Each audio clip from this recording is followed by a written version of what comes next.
Ako si Christine, isang nurse sa Northern Mindanao Medical Center at nais kong ibahagi sa inyo ang aking kwento. Hindi ko na kayang magtago pa at kailangan ko na ring mailabas ang mga bagay na hindi ko na kayang ipaliwanag. Siguro, simula nang magbukas ang aking third eye, nagbago ang lahat.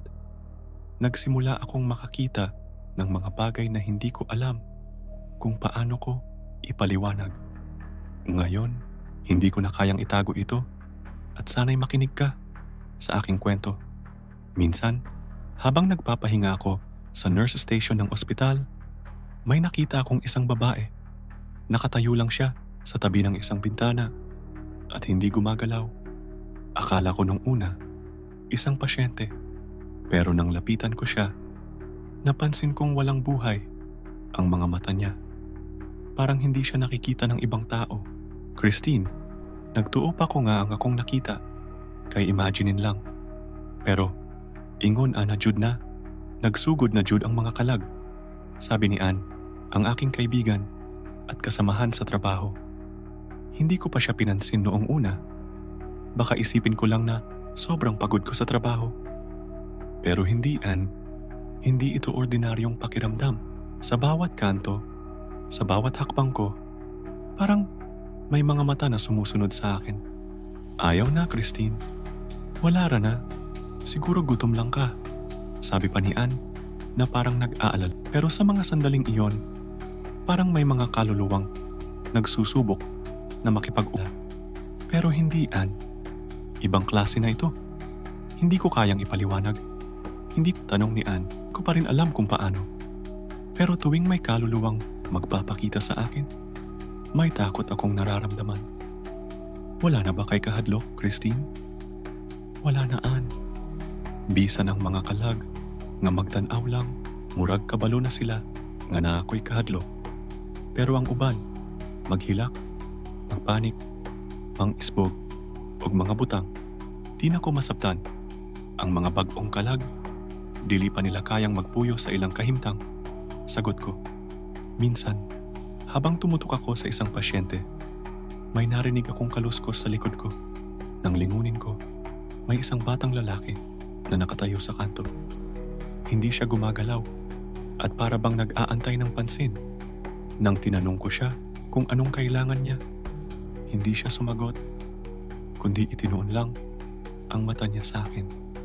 Christine, ikaw lang siguro na maka-feel sa mga ingon ana. Siguro akong mata. Pagpahuway usa, sabi ni Ann. Pero sa totoo lang, ramdam ko pa rin ang presensya ng bata. Parang may gustong iparating sa akin.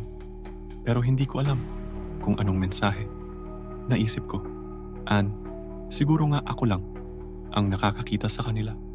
Hindi ko na kayang takasan ng mga kaluluwang hindi pa rin tanggap na patay na sila.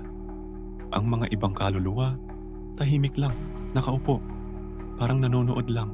Pero ang iba, mga bagong kaluluwa, nagsusumamo, nagmamadali, at naghahanap ng atensyon sa kahit anong paraan.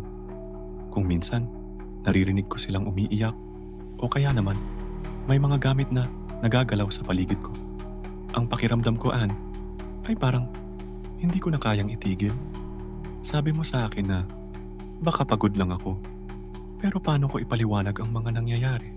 Bawat araw, hindi ko na kayang pigilan ang takot na dumarating. Hindi ko na kayang iwasan ng mga kaluluwang naglalakad sa ospital. Parang wala na akong kontrol sa mga nangyayari. Christine, magpahulay ka na lang. Wala rabaya, sigurado lang ko. Hindi ko na kayang magpahingaan. Hindi ko kayang takasan ito habang patuloy ko ang aking trabaho. Ang mga kaluluwa ay patuloy na naglalakad sa paligid ko. Nagsusubok na makipag-ugnayan. Ang mga mata nila, tahimik. Hindi ko alam kung paano ko sila haharapin. Nagsimula akong mag-ayos ng mga gamit sa isang kwarto at may isang matandang lalaki na nakaupo sa tabi ng kama ng isang pasyente. Hindi siya umiimik, pero nararamdaman ko na may kung anong malalim na mensahe na nais niyang iparating. Ngunit hindi ko ito maintindihan. Walang ingay, walang pagkilos. Pero nararamdaman ko pa rin siya, Ann. Dahil dito, Ann, natutunan ko ng tanggapin. Hindi ko kayang alisin ang mga kaluluwang ito. At natutunan ko na lang silang hayaan. Hindi ko sila kayang gawing kalaban. Ang mga kaluluwang ito ay naging parte na ng buhay ko. Hindi ko na kayang itago o pigilan pa. Patuloy akong magtatrabaho at sana ay matutunan ko pang tanggapin ang mga presensya nila. Kung hindi ko ito matanggap, baka magulo ang aking isipan. Ngunit sa kabila ng lahat, Ann, gusto kong malaman mo na magpapatuloy ako dahil hindi ko na kayang itigil. Minsan, ang mga kaluluwa na una kong kinatakutan ay hindi na nakakatakot. Isa na silang bahagi ng buhay ko. Nagmumuni-muni pa rin ako, Ann. Ngunit natutunan ko na rin na walang ibang paraan kundi magpatuloy sa trabaho kasi wala akong choice. Maraming salamat sa pakikinig sa kwento ko. Sana sa lahat ng mga nurse, magpatuloy kayo sa trabaho hanggat kayo nyo pa.